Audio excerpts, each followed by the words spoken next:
Hey, this is Carrie from Wrap Your Head Around Silks. This is the Expecting Ariels podcast, now with the Digitant Network. Thanks so much for joining me and tuning in. If you haven't yet, please check out the Artist Entrepreneur podcast. I co-host it with Noah Dock and Amanda Ritchie. Join us as we navigate our artistic businesses. And just announced, I'll be at NECA, the New England Center for Circus Arts, January the 2nd through the 4th. So it's a silks immersion, 11 hours of silks on their 30-foot plus ceilings. If you want to start the year off with some serious training, let's get your mittens and your coat and let's go to Vermont and train. All right. If you guys are interested, my comprehensive online course for beginner to intermediate silks, anywhere you are in the world, check that out. And then Aerial Rehab is an online course. If you are coming back from pregnancy, injury, or surgery, it is meant to be the bridge between PT and your favorite aerial class. I'm teaching all over the place this fall, and check it out, and let's get started. How are you today? Good. So my bean is at home, my air quotes sick. Sick meaning at 4 o'clock she woke up this morning. Like her belly was hurting. She was a little bit like she's been congested and coughing. And I'm like, okay. And then she wasn't sleeping. I was like, I'll put this together. And she's in kindergarten, right? Okay, we can skip a day. But she's fine. Yeah, there's like so many allergies with the seasons kind of changing sort of too. So both of mine have been like a little bit congested and just like stuff you walk outside and there's like fuzzies blowing everywhere. So. I know. So she probably is having allergies and I'm just like, oh, I don't know which one it is. But she was like snotting into little rags at her desk all day yesterday. I was like, Ooh, yeah, please don't bring that home. Leave it. So listeners, Jennifer and I taught her not this last weekend, but the weekend before at Avatar Sports. They just heard from Megan. Megan just came on. Oh, nice. And I love traveling and teaching because I end up talking to all these aerial mamas and I'm like, oh, I should have you on.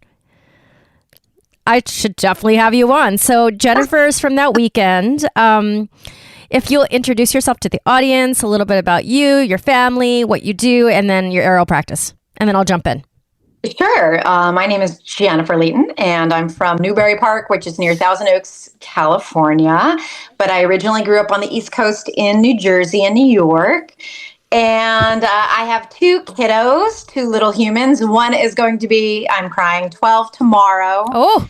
So she's officially a preteen. And then the other one is 3.5. So nice big age gap, which, by the way, does not make it any better. You are still refereeing. They're still fighting?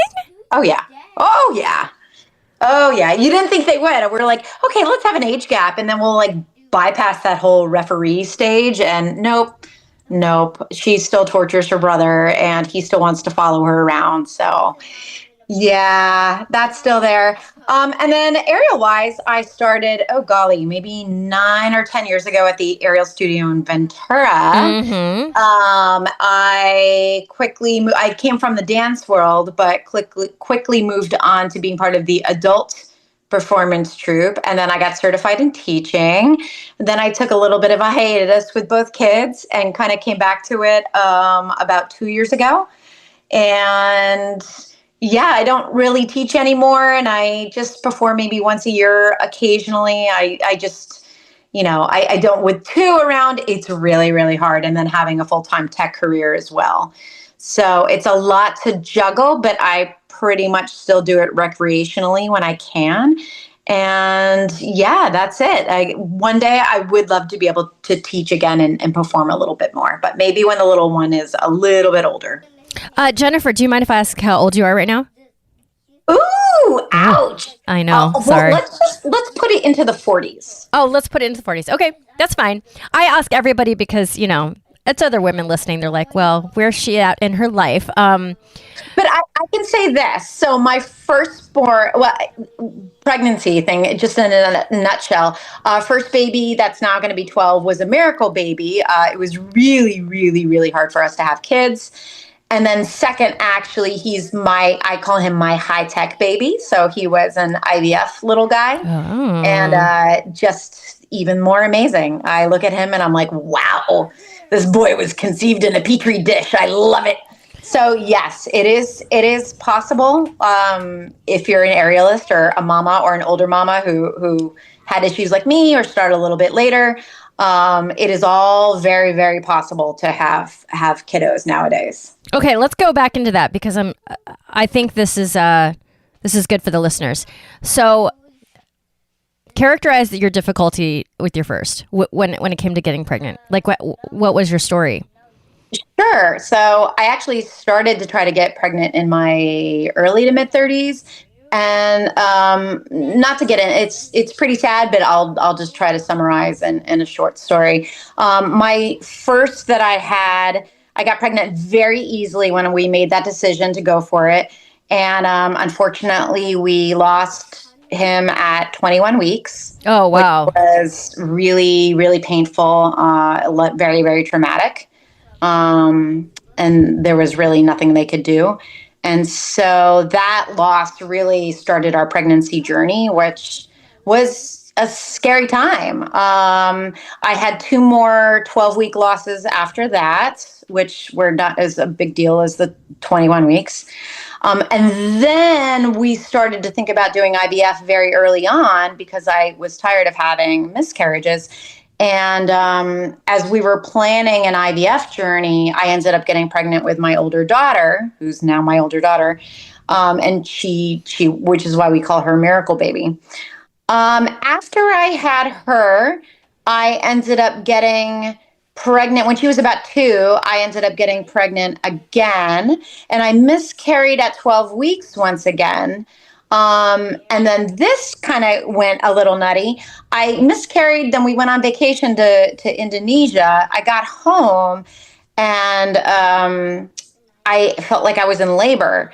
And it turns out I had an ectopic. So I actually had twins. One was miscarried normally and the other one was stuck in my fallopian tube. Wow. And I ended up having emergency surgery, or else I would have bled to death. Emergency surgery to tie off my tubes and get that little nugget taken out. Wow. After that, I'm like, okay, no more. Let's just go IVF. And so we went the IVF route. We did 5 rounds. None were successful. 5 rounds? 5 rounds. And yes, you do get used to the shots. You get very used to it. And then we took a break for a few years. And then my little guy now is actually a donor egg, an IVF donor egg. So he has a different DNA mama, but I carried him from about 6 weeks all the way through giving birth. And that is my high-tech baby story and my journey. Okay. It's a long one, I know. No words. First of all, I have a really great track record of like closing my eyes and picking an aerial mama and getting the most traumatic story known to man. Like, I have a skill set or something. Because I mean, it's crazy. I mean, it's great for a podcast when it doesn't all go smoothly. You have 10% only? Yeah. Oh my goodness. But I mean, that story is really heartbreaking. So you had all this happen and then you had your kid. How long, how old was she when you started having your rounds of IVF? How old was I when how old was she, your daughter? Like, she was, so let's see, she was 2 when I had the ectopic and my tubes tied. So I would say she was 3. And we first start, just for interest's sake, because I know any moms who are into IVF, it's not cheap. It's very, very, very expensive. No. Yeah. And when we started, we didn't have the fertility insurance. A lot of tech companies nowadays, a lot of companies will give out fertility insurance, which is great if you have a company that has that benefit. The company that my husband was working for at the time did not yet. And so we chose to do it abroad, which is actually very, very popular, especially if it's $40,000 a pop in your own country, like the US. Yeah. So we went to the Czech Republic and went to Prague, where a $40,000 US IVF cycle, or 20 to 40, depending on where you are in the US, runs you about $1,500 in a place like Prague. 1,500? $1,500 for the entire cycle, meds, surgery day, anesthesia, retrieval, everything is approximately $1,500. So I actually know I used to have an IVF mama group, and a lot of them traveled to Czech Republic because it was their high quality medical staff, amazing quality, amazing attention and care, and just a fraction of what you would pay in the US. That's disturbing. Yeah, it is. You would see all the people there, though, all the couples there from all these other countries where they charge a fortune, a lot from the US. Europe, it's a little bit cheaper, but for the most part, there were people from all around the world there. So you definitely didn't feel lonely or you were doing anything like out of sorts. It's an expensive process and very, very inexpensive there. So we did one round there. Unfortunately, did not work out so well. So we ended up getting fertility insurance, came back to the US and did 4 more rounds here, which unfortunately were to no avail, but we gave it a good try. And that's, we took a 2-year hiatus and then went back and did the donor egg rounds, which you still have to give yourself needles and hormones. So very much like an IVF cycle. Okay. So when you did your IVF cycle in Prague, you and your husband you and your family just fly there and you stay there for a month type of situation? Yeah, not even a month. We made it sort of a vacation. Okay. We made it like this fun Eastern European vacation for our daughter. We actually had an amazing time. Aside from one logistical thing that happened with my anesthesia in the room where I had to be sent to the hospital in Prague. Other than that, it was a very easy experience. You literally are sent your meds. You're able to pick them up in the US or they ship them to you. You do everything here and you basically fly out for your last round. You get yourself a shot there. They check you. You go through all of your, meet with the doctors. And then, so you're basically done within a weekend. And then you can turn it into kind of a fun vacation because Prague is beautiful and very, very inexpensive. Okay, so we were able to turn it into a medi vacation. Correct me if I'm wrong. Because when I got my eggs frozen, I was in there like every other day with the ultrasound. So that didn't happen? That did happen. You find somebody to work with the abroad facility here. Okay. So I was able to go to a fertility specialist here, get my ultrasounds, get my blood test, and then go over there for like the final 3 or 4 days. Oh man. I mean, I have lots of questions on all of that, but let's not go there because like the healthcare system here. Like, I don't think I should even crack that egg right now. So, no, I was just talking about something that I don't know a lot about. So I thought maybe I wouldn't. About money on a particular topic. You want to see Jennifer? Here, so she can see you because my blur is on. Hold on. We're just having a great mom and bean week because she doesn't have, for some reason, like Columbus Day is on Friday or Monday, but she has Thursday, Friday, and Monday off. I don't understand.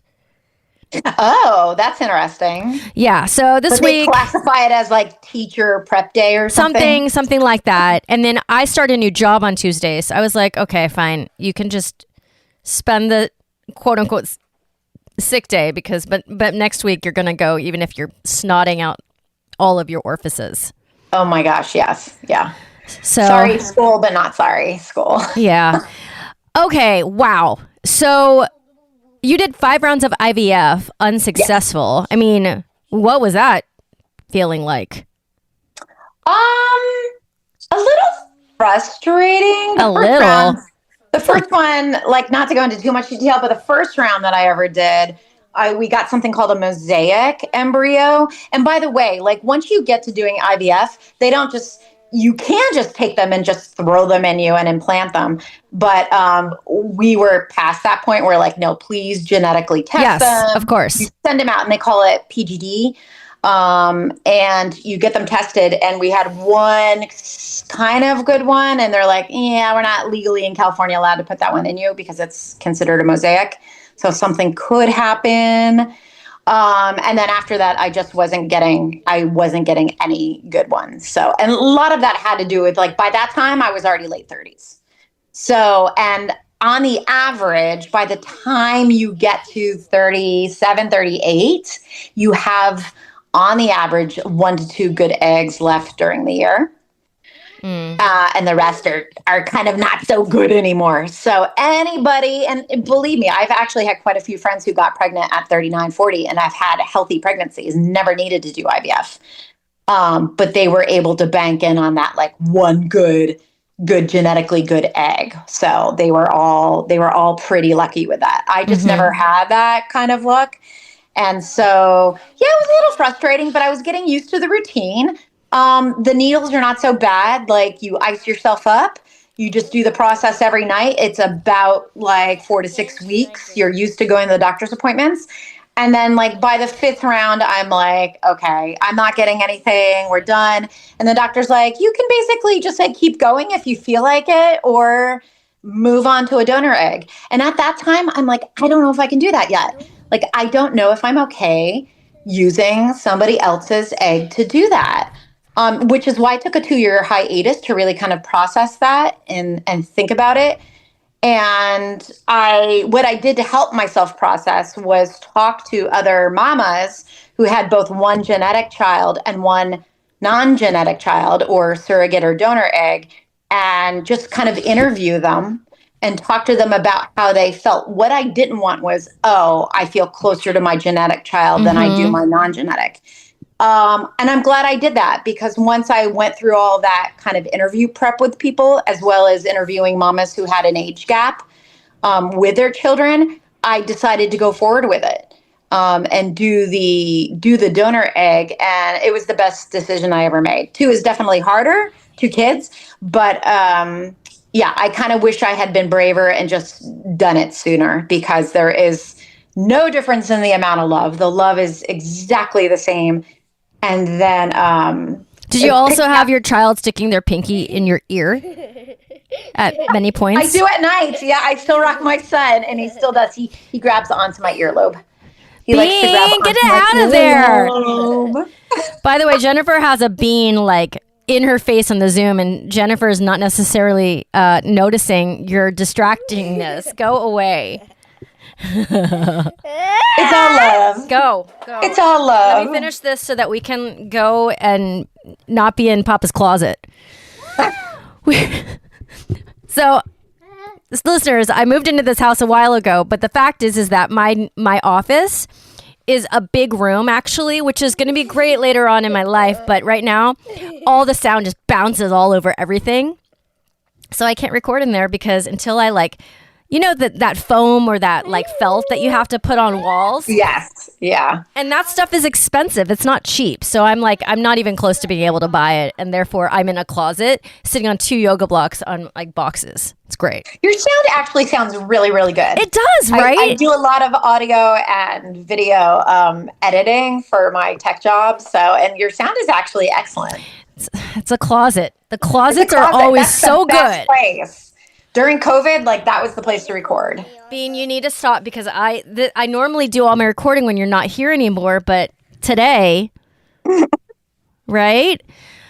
Oh my God. Okay, so first of all, Jennifer, if you have advice for women going through IVF right now, what would it be?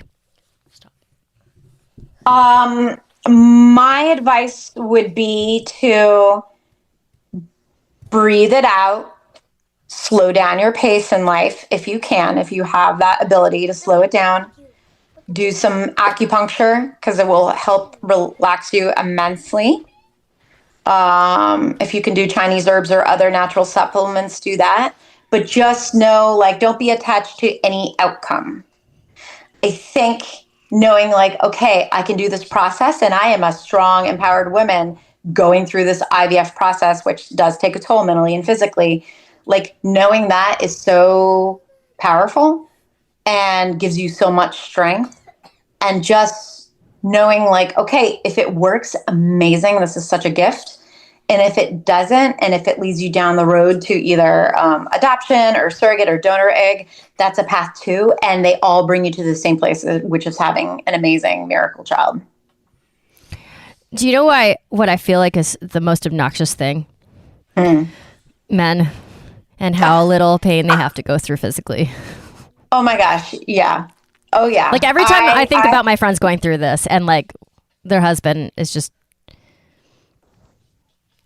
they have no idea. They have no idea how they can support. And they're, they see you inject you with these like giant needles, like in your tummy, in your belly, in your butt. And they're like, how can I support? And it's like, there's nothing you can really do right now. I mean, if you have another kid, watch the other kid, please make me dinner. Like I will find a way for you to make up for it, but there is nothing you can do right now with this needle that will make me feel better.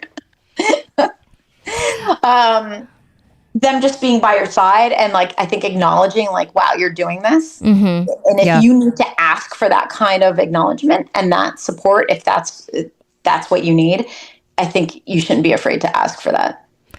Yeah. Yeah. So, well, and it's hard when you're not in the body that's going through all the things to know what it might feel like. I mean, I think this is why most men are complete babies, because when something does happen to them medically, which is not as common, like women from the age of 12 or whatever, when they get their period, it's just like, we're dealing with this every month. Oh, completely. Every month. I mean, if you just think about childbirth and like, I'm sorry, my husband, he would have never been able to go through childbirth twice. Like, there's no way. I mean, he's in the hospital for like a cold or a virus thinking he has sepsis. It's like, no, you have a cold. It's okay. We're all preaching to the choir over here. Everybody knows. Everybody knows this. There is something they did. Some research lab in the US, I don't remember where, I want to say somewhere in the Bay Area, designed a device to get men to feel like what it's like to give birth or at least have contractions. And they put the device on the men. It basically makes their, insides cramp up really bad. And they do 0 to 10. And 10 is actual childbirth, like the baby coming out. Most men cannot get past 5 or 6. Right. Right. Yeah. 100,000%. The only people that I feel like really get like take one for the team on that with us is the men who are aerialists. True. Oh, true. And they do the silks, and I'm just like, how? Like, I'm so sorry. I'm so sorry. Silks and straps, like, yeah, they would have a good pain tolerance for childbirth. Yes. Okay, so your aerial practice. So how do you feel about your aerial practice today? Not as good as I did after my first. After my first, I felt like it was really easy to bounce back. Plus, I lived down the road from a great studio that had a lot of performance opportunities. And it was easier with one child to go out and go with your friends and perform somewhere or go train every single day. And now with 2, it feels a little bit more challenging. I don't live down the street from the same exact studio anymore. And I just don't have the hours in the day to train 3 or 4 hours a day to get to like a performance level. And I think part of me was really frustrated coming back. My pelvic floor was a mess when I came back. I'm like, oh my gosh, why is it not fixing itself better? Part of it had to do with like maternal age. But then another part of it is just after you have more kids, it gets your pelvic floor becomes a little bit more like unstable and a little nutty. You have to do a lot more work to get it back there. So just like combining all of that, I think I've had to learn how to have a lot of patience with myself and be like, it's okay if I'm not performing 3 or 4 times a year or doing outside gigs. Or I'm not in the best shape that I was, 8, 10 years ago. Like, that is okay because I'm a mama too, and I still do aerial, damn it. Like, that's pretty amazing. Well, yeah, and you have a serious job, right? And it's a tech job, yeah, and a tech job. And your tech job is around 40 hours a week, if not more? It was. I recently got laid off about 3 weeks ago. I work for TikTok, got laid off. After 4 years of being there and loving my career there. But that's okay because, knock on wood, I'm going to another giant mega company that has a better reputation than TikTok currently. So knock on wood, I can't say that. So you're on a little break between jobs right now? I am on a break between jobs, which means I am kind of expected to pick up the household slack right now. Well, I mean, are you excited to have that little breath? Yes and no, because I think any layoff, like even if you kind of expect it, I didn't. I knew the night before, but most of my friends had been laid off like 6 months before, so I knew it was on the way. Okay. And luckily, in a tech company, you get a nice severance package. But for me, because I loved working there and I loved all the people I worked with, that was a huge part of my identity. And even if they tell you it's not performance related, it's budget related, it still takes a hit because you miss those like really fun party meetings at 6:30 a.m. with everybody in Europe and 7:30 p.m. meetings with everybody in Asia, and like just that collaborative bonding and creation. My job is a very creative job. And so I'm a learning experience designer. And so I love working with people and designing internal training, gamifying internal training. And it is full time, but there's definitely some flexibility because most of our tech jobs are pretty hybrid.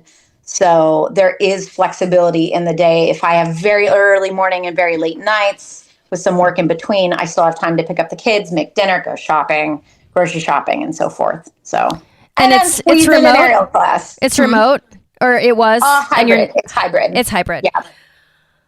You know, you're a rare person to like love their corporate job.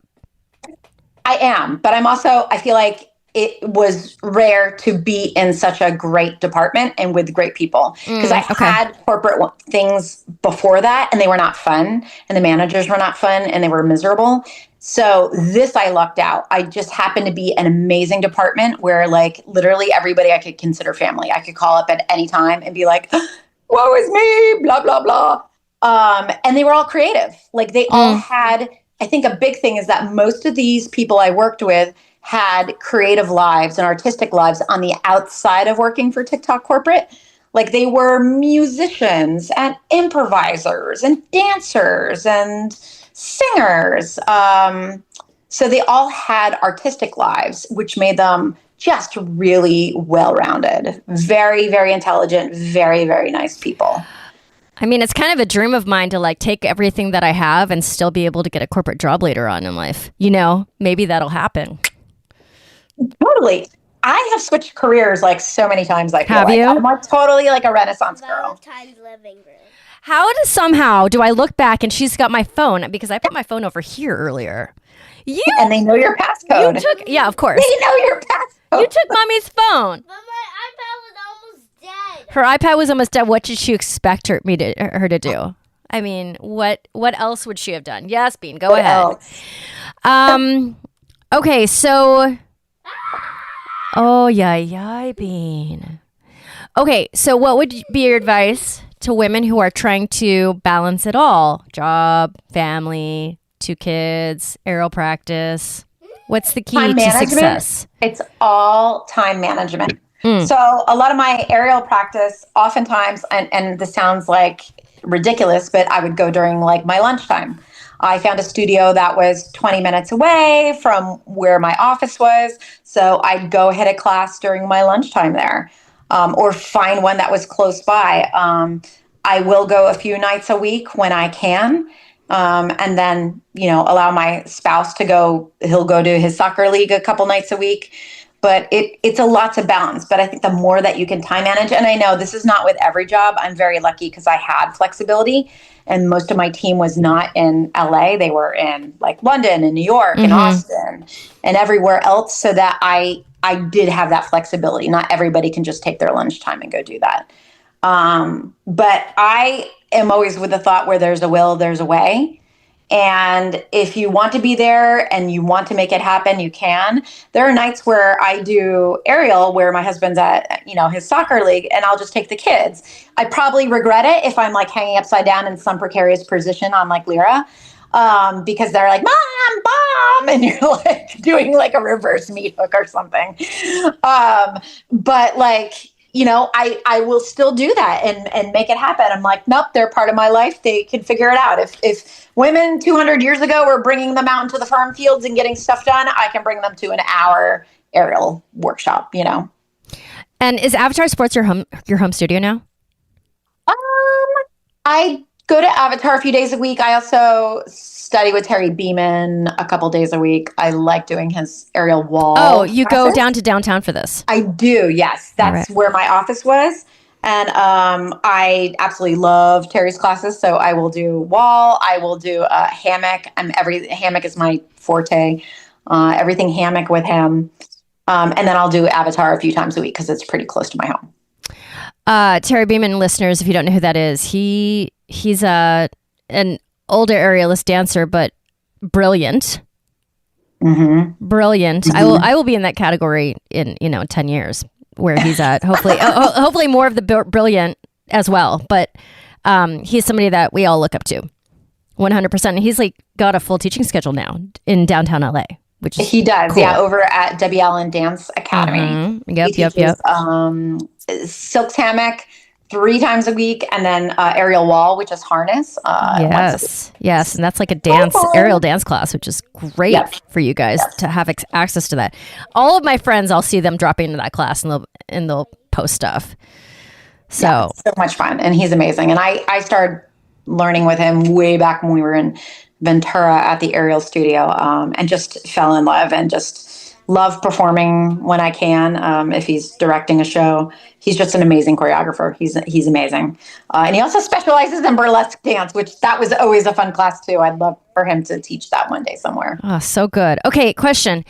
How is it to train with all those little 12-year-olds that do all the things? All the competition children. Yeah. So I think that is like the one part, especially when you come back from like mat leave or even after that, where I'm not there like 5 hours a day anymore. That can be really intimidating to train with somebody, who went to Montreal, went to circ school for several years, and now they're just amazing. And you're like, why am I in a class with this person? It can be really, really intimidating. But you know what? Even going to Terry's classes, there's always going to be people that are professionals, that are on their break from doing some amazing circ show in Vegas. And you're always going to be up against that. And you have to remind yourself, okay, like there's a difference. Like they're more than likely either A, a minor and they're under 18 and they don't have any of the responsibilities nearly as we do yet, or B, this is their full-time career and they're practicing 8 hours a day because that is their job. And my job is it's completely different. You have to separate, like you're a very, very different category, and that is okay. You have to give yourself some grace with that. And it's a mantra you have to practice over and over. Like, it is okay. I am a mom. I have a tech career. Like, those are very special things too. Yeah. And also it's not obvious in that room, but like one day they might be jealous of you. You know what I'm saying? Because you have something that like, I'm jealous.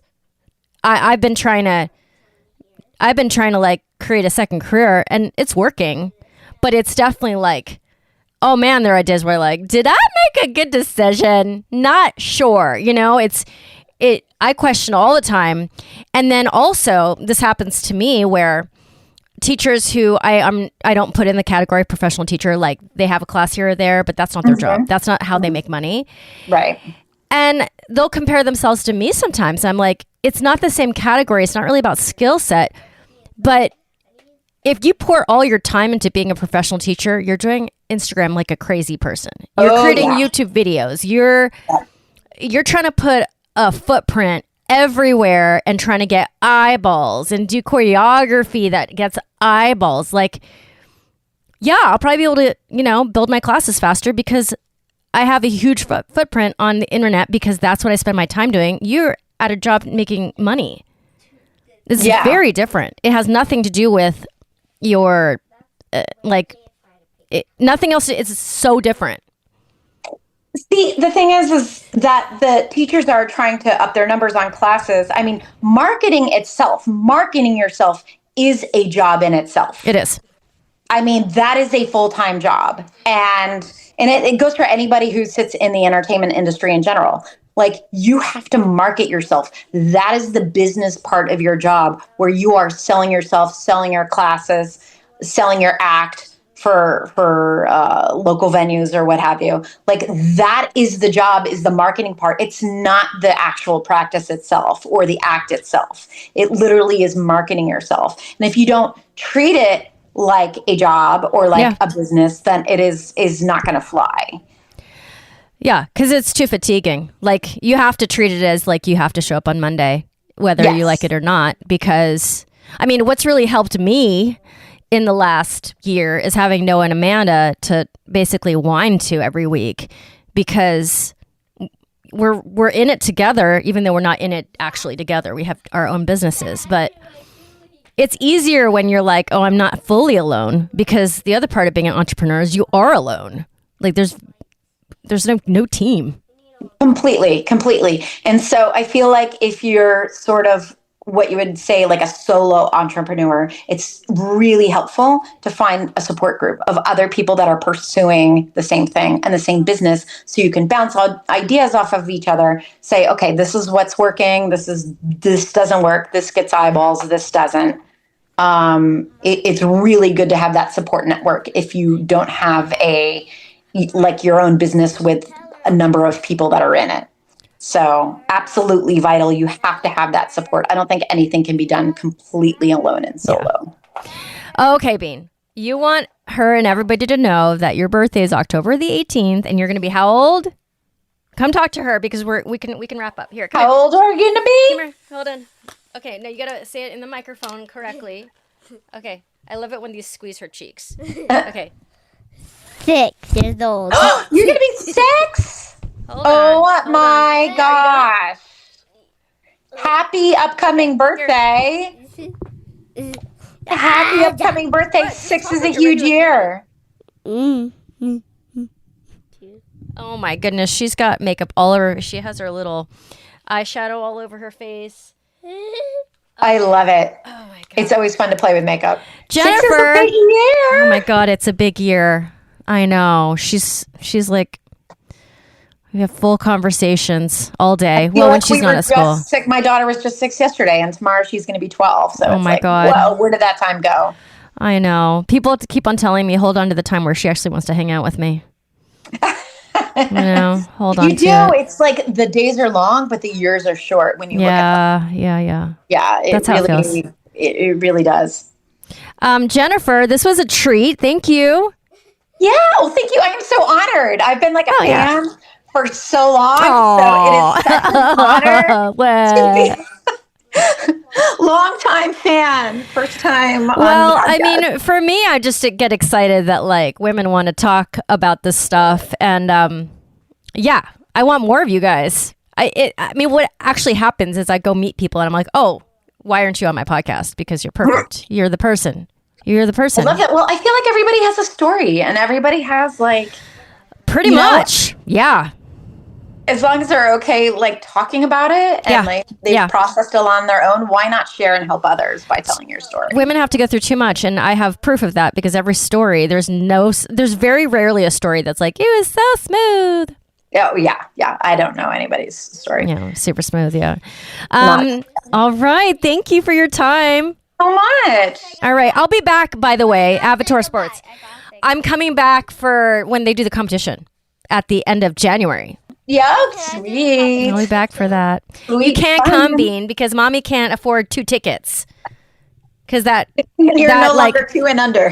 That cuts into my profit margin, my love. Okay. My listeners, if you would honor me with a 5-star rating and review, I would appreciate it forever. It is the hardest thing about being a podcaster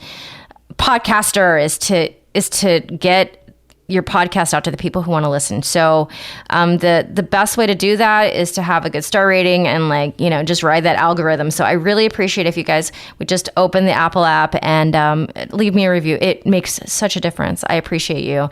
I also have Greener Grass with Digitant Podcasts with my friend Kelly McVeigh. If you want to hear my voice twice a week, it's there for you. It's light, it's heartfelt, and we bring on some really amazing guests.